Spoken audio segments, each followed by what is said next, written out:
Ya, selamat malam, shalom kepada umat-umat Tuhan. Pada malam hari ini kita mempunyai waktu untuk belajar firman Tuhan dan kita mengingat bagaimana kita menciptakan ibadah keluarga yang menarik.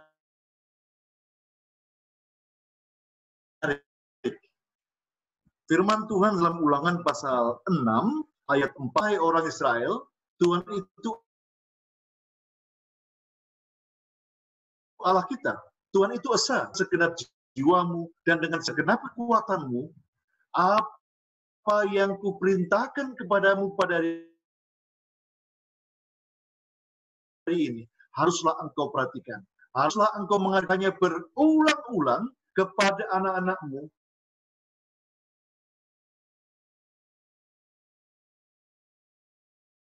Dan kau sedang bangun. Alkitab memberikan sebuah perintah yang luar biasa. Ini diberikan kepada orang Israel. Demikian juga kepada Israel rohani, Anda dan saya. Agar kita para orang tua mengajarkan berulang-ulang kepada anak-anak kita. Membicarakannya di rumah, atau dimanapun saja, atau setiap apapun saja kepada anak-anak kita. Seberapa besar perhatian kita orang tua kepada anak kita. Dalam buku Testimonies halaman 42 dikatakan, jika ada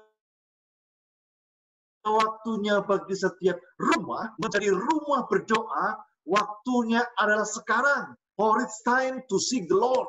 Waktunya sekarang cari Tuhan, bukan besok, bukan nanti, tapi it's time. Sekarang adalah waktunya untuk cari Tuhan. Bahwa keluarga kita, ibadah keluarga harus dilakukan teratur, di mana keluarga berkumpul, memuji Tuhan, membaca Alkitab, berdoa, menyanyi lagu, dan mencari cara terlibat dalam penginjilan. Ada 4 komponen penting bagi setiap rumah tangga dalam ibadah. Yang pertama, membaca. Kalau kita baca dalam Kisah 2, ayat 2-47, ada 4 komponen, yaitu membaca, kemudian berdoa, menyanyi, dan pekabaran. Dan itu baru dikatakan sebuah ibadah kalau ada 4 komponen ini. Ada membaca firman Tuhan, ada berdoanya, ada menyanyi puji Tuhan, dan ada pekabaran yang disampaikan. Adakah keluarga kita punya ibadah seperti yang firman Tuhan ajarkan kepada kita? George Barna mengadakan sebuah survei, dan dalam bukunya disebutkan dalam Transforming Children into Spiritual Champions, why children should be your church. Mengapa anak-anak Anda menjadi gereja Anda? Dikatakan oleh George Barna, 85% orang tua percaya bahwa mereka bertanggung jawab terhadap perkembangan moral dan spiritual anak-anak mereka. Jadi menurut survei, 85% orang tua percaya bahwa orang tua bertanggung jawab kepada kehidupan moral dan juga rohani anak-anak mereka. Tapi kita lihat menurut survei, di antara keluarga gereja didapati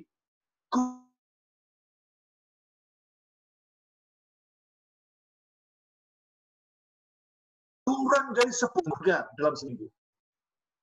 Bayangkan ini orang tua yang mengaku 80% mereka bertanggung jawab kepada kehidupan moral anak-anak mereka, tetapi rupanya kurang dari 10% yang membaca Alkitab. Dan dikatakan 1 dari 20 keluarga punya pengalaman ibadah selain di gereja. Hanya 1 dari 20 keluarga. Berarti kalau ada 40 keluarga hanya 2. Kalau dari 60 keluarga hanya 3. Hanya 3 keluarga dari 60 keluarga yang punya pengalaman ibadah selain di gereja. Dan didapati ketika survei diadakan kepada anggota gereja Advent yang aktif, didapati 40% keluarga tidak punya ibadah keluarga. Bayangkan ini, 85% percaya mereka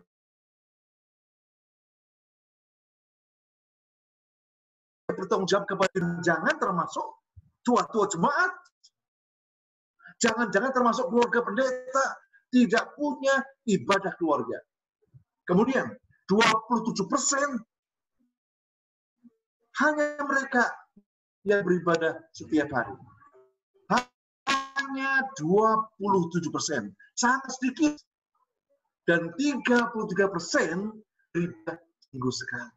Hanya 33% yang beribadah rutin setiap seminggu sekali. Artinya 5% yang beribadah ke gereja. Dan kalau didapati berapa banyak yang terlambat ke gereja, maka yang terlambat adalah kekurangan daripada 33% tadi. Artinya adalah ada sekitar 77% atau 60% anggota jemaat terlambat pergi gereja. Mengapa ibadah keluarga itu penting? Ibadah keluarga adalah tempat memuji Tuhan bersama-sama dan belajar lebih banyak tentang Tuhan bersama keluarga. Yang kedua, ibadah keluarga itu menghormati dan hidup oleh firman Tuhan. Dan yang ketiga, dengan ibadah itu menuntun perkembangan. Dengan ibadah keluarga itu akan membangun keluarga kita dalam iman, dalam pendirian, dalam doktrin yang kuat anggota gereja kita. Dan yang kelima, dengan ibadah keluarga kita berdoa untuk kebutuhan orang lain. Kita berdoa untuk kebutuhan misi, kita berdoa untuk yang lain selain keluarga kita sendiri. Hanya ada kita dapati dalam ibadah keluarga. Masalahnya adalah banyak anggota gereja tidak punya ibadah keluarga. Semoga itu bukan keluarga saudara. Biar keluarga kita punya ibadah keluarga yang rutin setiap harinya. Pagi dan petang. Seperti Abraham. Dan seperti Ishak. Dan seperti seluruh keturunan Abraham yang setia kepada Tuhan. Menciptakan keluarga yang efektif untuk beribadah itu penting. Mengapa keluarga tidak suka beribadah? Kita harus cari metode yang menarik bagi semua usia dalam keluarga kita. Ayah dan ibu harus membuat waktu ibadah itu menarik. Tidak ada alasan mengapa jam-jam ini menjadi yang paling memuaskan dan menggembirakan sepanjang hari. Sedikit persiapan akan membuat ibadah menjadi menarik dan berguna. Dari waktu ke waktu, buatlah agar ibadah itu menjadi bervariasi. Hamba Tuhan tuliskan dalam testimoni halaman 43. Setiap orang tua bertanggung jawab membuat ibadah itu menarik buat keluarganya. Yang kedua, buat ibadah itu menyenangkan, menarik, mengisi waktu dengan antusias sehingga setiap anggota keluarga menunggu-nunggu kapan ibadah. Hindari membaca bagian Alkitab yang panjang-panjang dan tidak dimengerti oleh seluruh anggota keluarga. Doa-doa yang panjang. Dan kalau berpartisipasi secara terpaksa akan membuat tidak suka dengan ibadah itu. Jadi, apa yang kami lakukan di rumah kami adalah ketika membaca Alkitab, maka diakhiri dengan apa pesan Tuhan kepada kita melalui ayat yang kita pelajari. Sehingga setiap bacaan ayat yang kita pelajari, semua punya makna buat masing-masing anggota keluarga kita. Kemudian yang ketiga, jangan membuat ibadah berkepanjangan sehingga anak-anak meremehkannya dan akhirnya sebelum mereka ingin ibadah itu berakhir. Apakah ibadah di rumah tangga kita begitu panjangnya sehingga membuat keluarga kita enggan untuk beribadah rumah tangga? Yang keempat, libatkan semua orang. Ambil waktu diskusi dengan tanya jawab, dengan cari solusi, dan ekspresi diri. Terutama anak-anak. Mereka punya ingin tahu yang besar. Maka berikan kesempatan kepada anak-anak untuk bertanya dan jawablah dengan baik. Dan yang kelima, jangan habiskan waktu untuk mengkritik dan bergosip. Kadang-kadang tergoda waktu ibadah, kita mengkritik anggota keluarga kita, mengkritik orang lain, dan itu bukan harapan dari sebuah ibadah keluarga. Atau membicarakan orang lain, bergosip. Yang keenam, biarlah sekali-sekali anak-anak yang lebih tua memimpin ibadah. Kadang-kala kami tidak selalu ibadah di rumah bersama-sama.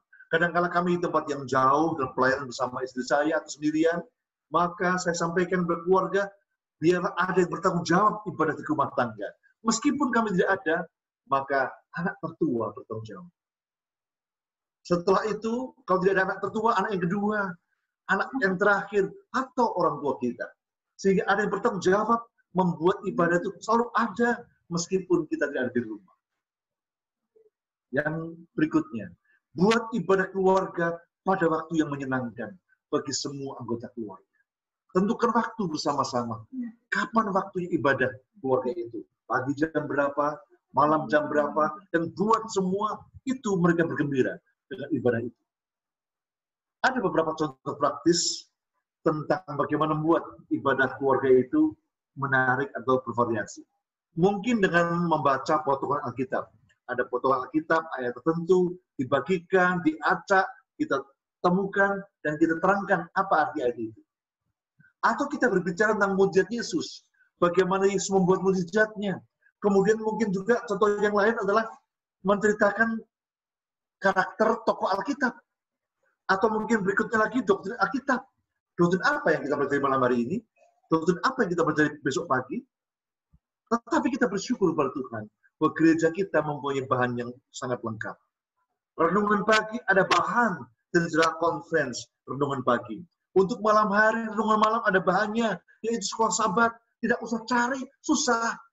Sudah disediakan dengan baik oleh para pemimpin gereja. Kita pilih mungkin pasal-pasal terkenal Alkitab. Atau ayat pokok yang kita boleh bagikan kepada anggota keluarga kita. Atau kita bisa menghafal ayat hafalan dalam setiap ibadah kita. Setelah renungan pagi, renungan malam, selesai renungan yang kita bacakan, kita bisa membagikan ayat hafalan satu persatu. Lalu kita terangkan sedikit ayat yang kita pelajari, yang kita hafalkan tadi. Atau buat permainan Alkitab. Atau mungkin mempelajari peta Alkitab. Atau kita buat gambar Alkitab. Atau video Alkitab. Dan kita berikan tujuan pelajaran yang kita pelajari. Atau mungkin kita baca, atau kita dengarkan biografi singkat Yesus dalam pelayanannya. Itu akan bisa memberikan penarikan yang bagus buat keluarga kita. Atau mungkin menyanyi, ada nyanyian yang menyenangkan buat kita semuanya.